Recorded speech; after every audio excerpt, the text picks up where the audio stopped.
बिल्कुल ये वीरेश। कट और सत्य है, एक गरीब परिवार में पैदा होकर के और मुख्यमंत्री की कुर्सी और रक्षा मंत्री की कुर्सी पर पहुंचना एक बड़ा संघर्षमय जीवन रहा है।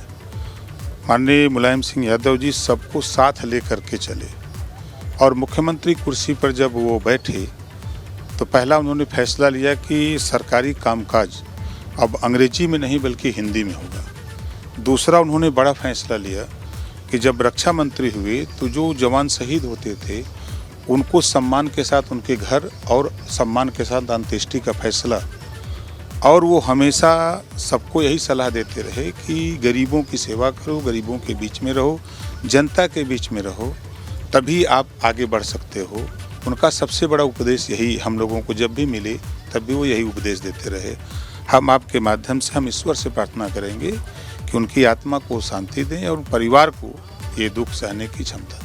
जैसे कहते हैं कि नाम मुलायम मन से भी मुलायम, लेकिन कड़े और बड़े फैसले लेना, संघर्ष के रास्ते पर खुद चले, लोगों को एक नई उम्मीदों का दिया दिखाया कि संघर्ष के रास्ते पे आगे बढ़िए, रुकिए नहीं, डटिए और आगे बढ़िए।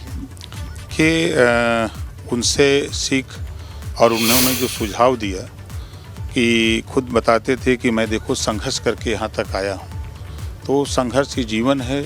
जो मेहनत करेगा, समाज के बीच में रहेगा, गरीब कमज़ोर की सेवा करेगा, वो हमेशा आगे बढ़ता जाएगा। उनसे उनकी याद, उनके सुझाव जब तक ये लोकतंत्र रहेगा तब तक माननीय मुलायम सिंह यादव जी याद आते रहेंगे और लोगों को उनकी याद सताती रहेगी। कहते हैं इंसान चला जाता लेकिन विचारधारा जिंदा रहती है। लोगों के मन में नेताजी की विचारधारा है। कुछ ऐसे किस्से कभी जैसे नेताजी से बात रही हो, लोगों के मन को छूने वाले हों, वो थोड़ा सा आपसे समझना। कि 2009 का बाई इलेक्शन था तो हमारी पार्टी भी चुनाव लड़ रही थी आजमगढ़ खलीलाबाद। तो नेताजी ने कहा कि ओम प्रकाश जी चुनाव जीतना नहीं, हमारी पार्टी को समर्थन करिए। हमने कहा ठीक। मैं और वो दोनों लोग एक साथ 5 विधानसभा में अलग अलग जनसभा किया, फिर खलीलाबाद जनसभा किया। जनसभा में आपके अबू आजमी जी थे, वो थे और बड़े नेता थे। तो उन्होंने जब हमारी स्पीच सुना तो जब हम फिर बैठे तो उन्होंने अपने नेताओं से कहा कि देखो ये इस नेता से सीख लो, चुनाव चल रहा है, चुनावी भाषण इस तरह होता है। और जब नेताजी ने बोला और फिर नेताजी की बात को हमने कहा कि नेताजी आप तो महान हैं, आपसे बहुत कुछ सीखने को मिला। तो उन्होंने कहा कि देखो बराबर सीखने को मिलेगा, जब तक जीवन रहेगा तब तक सीखने को मिलता रहता है। सीधा और स्पष्ट कहने के लिए जाने जाते थे नेताजी।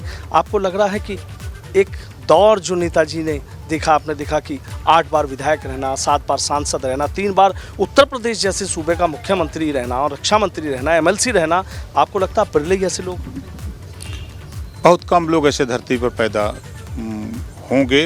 हमको तो नहीं लगता है कि भविष्य में कोई इस तरह का पैदा हो, और न भूत हो न भविष्य हो। बहुत शुक्रिया। देखिए ओम प्रकाश राजभर जी हैं, सीधा कह रहे हैं कि धरती पर ऐसे लोग बिरले ही पैदा होते हैं और उन्हें लग रहा है शायद ऐसे लोग नहीं होंगे, लेकिन नेताजी के साथ रहे, नेताजी के विचारधारा के आज भी साथ हैं। और ओम प्रकाश राजभर जी का ये कहना है कि नेताजी से बहुत कुछ सीखा, ऐसे लोग बिरले ही मिलते।